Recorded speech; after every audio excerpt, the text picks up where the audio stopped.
and welcome to Ticker Tapes. It's Friday, which means that we are looking at the world of meme stocks. AMC Entertainment issued new preference shares this week.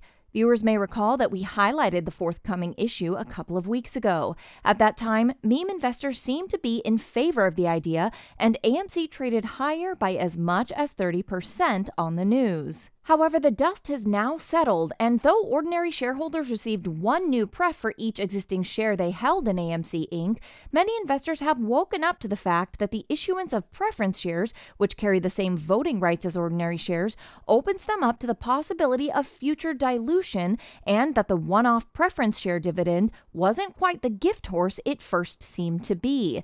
That change in sentiment helps to explain why AMC has continued to trade lower even after they went ex-dividend. Of course, to get the full picture of how the stock is performing, we need to factor in how the preference shares are trading. They have a separate listing under the ticker APE, and having hit a high of $10.50, the prefs are now trading at around $6.77.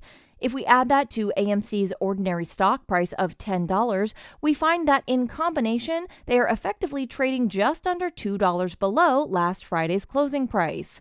Mullen Automotive is to launch demonstrators of their 5 EV crossover vehicle in October.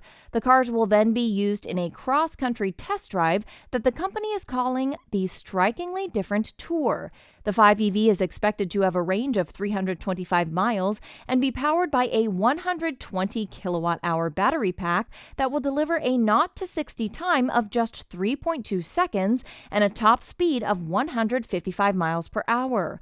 A planned high-performance version known as the 5RS will manage 0 to 60 in just 1.95 seconds and hit 200 miles per hour.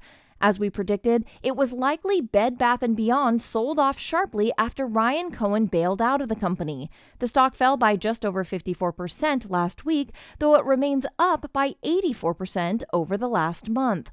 With Mr. Cohen now out of the picture, it's not clear what the future holds for the hard-pressed homeware retailer, which will next report earnings at the end of September.